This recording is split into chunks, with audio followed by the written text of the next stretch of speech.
AEW isn't the only company with backstage issues. Today, there was a massive report that dropped, and we got to talk about it. But first, we're going to kick things off with AEW. AEW has announced that they are going to, in advance, announce and reveal the final members for the Blackpool Combat Club versus the Elite for their big-time Blood and Guts match at the TD Garden in Boston. And look, we talked about it before. There's rumors pointing to Kota Ibushi being there. We don't really know who's going to join the Blackpool Combat Club, but it could very well be Chris Hero. And obviously that would be very, very exciting. Obviously there's history there, and it obviously makes a lot of sense if he is ready to come back to the ring. But here's the thing, guys. I talked about surprises in wrestling, and I feel like WWE and AEW, both of them in the past year, they became very reliant on surprises. And one company, for the most part, took advantage of it and built momentum for some of those surprises. Not all of them, because there's definitely some that didn't get momentum. And then the same thing would happen with AEW. And I mentioned in a previous video, I said AEW should do this ahead of time. They should talk about this ahead of time because of the fact that you're trying to sell tickets for the TD Garden. It's the biggest arena I think AEW has actually tried to sell. I could be wrong, but in terms of arenas, I think it's the biggest one. And on top of that, it's a new market. And in my previous video where I talked about this, I literally said, look, Blood and Guts is basically, it's this new strategy. They put Blood and Guts on a Dynamite for a first-time city, and it makes a lot of sense. If you're trying to sell tickets, you don't want to do surprises for that event, especially when it comes to something like this, trying to reveal the members. You want to build this show up as a big deal. If you announce Kota Ibushi, if you announce Chris Hero, it doesn't even matter who you announce. As long as you announce it ahead of time, it is massive. Now, the belief is that Kota Ibushi will be part of the Elite, which I think makes a lot of sense. At this point, it's going to become redundant talking about it. But also, when it comes to Blackpool Combat Club, I can't think of any other person, any other individual that makes sense to join their team other than Chris Hero. The problem is Chris Hero is not actively wrestling. He's doing backstage stuff with AEW and ROH.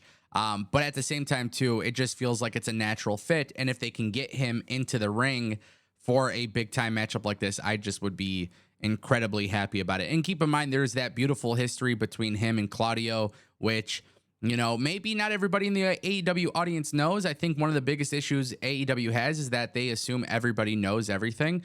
I don't believe that to be accurate. But as somebody who does know the history there, I do find it fascinating. I do find that to be very cool. And that is something I would definitely support. So, look, they're going to reveal this on Dynamite. It should be a big episode for them. In my opinion, I feel like Collision is the show that is the most important to me from AEW. These types of things, announcing things ahead of time, building things ahead of time, could be what makes me think differently about Dynamite. But I feel like for the longest time, AEW was just constantly doing surprises. And I'm glad that they're not taking that approach here. I'm glad that they're trying to build up to this match in a big way. And I feel like this is the right way to do it. And if we could get Cassius Ohno, see, I made the mistake. I called him Cassius Ohno. If you guys watched NXT back in the day, you know what I'm talking about. If we get Chris Hero and Kota both showing up on Dynamite and these guys just brawl around, I'd be so cool with that. I would love to see some chaos to go off the air, but we'll see what happens. It should be a good episode, and it should be a fun reveal. Time to talk about some WWE stuff. Obviously, we've been talking a lot about Bray Wyatt for a long time. Just, even before WrestleMania season, we didn't know what the hell was going on with the guy. Feels like we still don't. And, as you guys know, if you watch this channel, I don't speculate on his personal health, things like that. I don't do that with wrestlers. I try to focus more on like the business side of things. With Bray Wyatt, there's a big question mark for me because Fightful Select came out with this report that basically said he's still not clear to return. And they don't really have creative plans for his return. And if you guys go on Fightful Select, you guys can get the full report and see it all in detail. But basically what you need to know is that there's been a lot of rumors about Bray Wyatt and Randy Orton coming back, and they haven't come back yet. And this has been for a while now. And it's an intriguing piece because obviously WWE is not going to have creative plans for somebody who's not medically cleared, right? Now, for whatever reason, he's not medically cleared. That doesn't matter, right? The thing that makes it so intriguing and so, I guess the reason why I'm so curious about the Bray Wyatt situation is because there's photos of him coming out where he looks incredibly healthy. Like he looks good. Like he looks like he's ready to return. And you got to wonder, what is WWE's plan with Bray Wyatt? How do they view Bray Wyatt? Because Undertaker kind of said it best in a recent interview. Undertaker was basically just talking about his preference for the old style of Bray Wyatt, the more humane version of Bray. And I actually agree with that. But keep in mind, this entire time with Bray Wyatt being gone, Uncle Howdy's been gone. And to my knowledge, there hasn't been any reports on Bray Wyatt and Uncle Howdy being out for the same reason.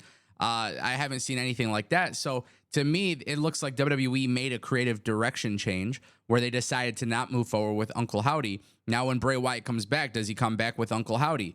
Do we get Bo Dallas as a human, as Bo Dallas, as his actual brother? Like, how does WWE go about this in a way that's actually going to work? I don't know. Obviously, wrestling is subjective. My opinion is that Bray Wyatt's a hell of a talent. I think he's a great storyteller. I like storytelling, so obviously it makes a lot of sense. But I feel like to a certain extent, The Fiend and like this new version of Bray, I feel like it's a little too much. I think Supernatural.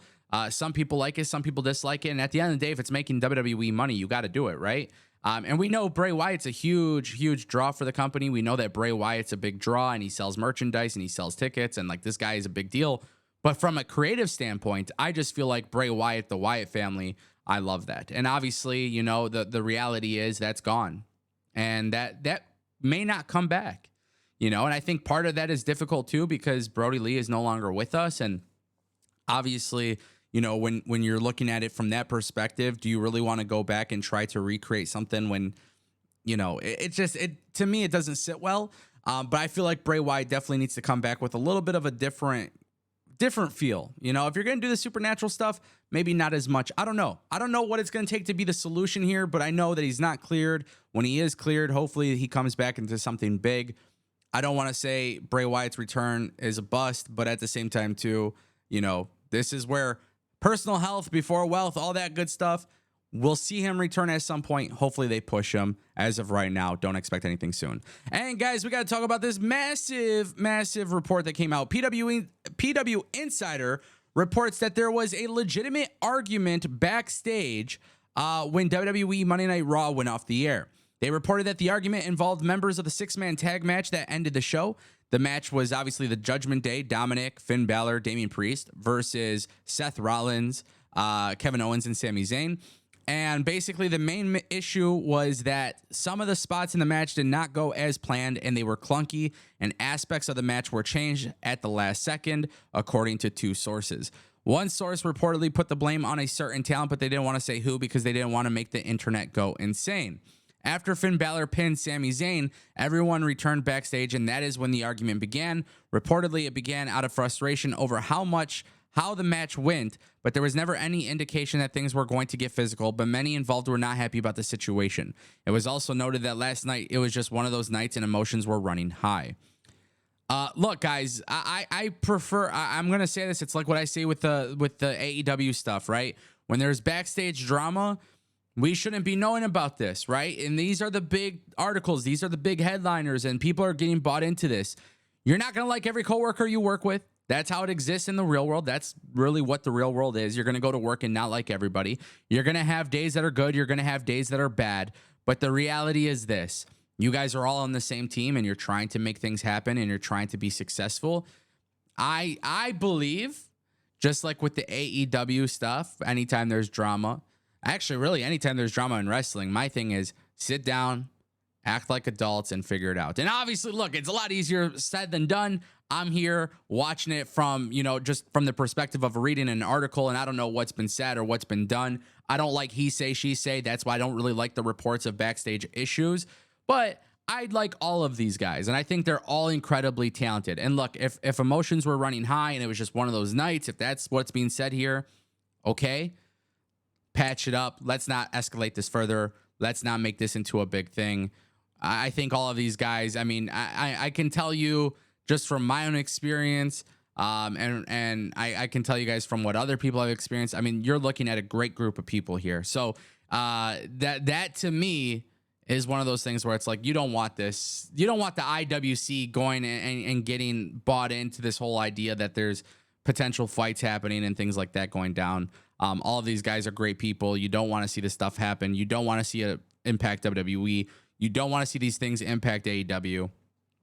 It's better to be drama free, but there you have it. Let me know what you guys think in the comment section down below, and I'll see you next time.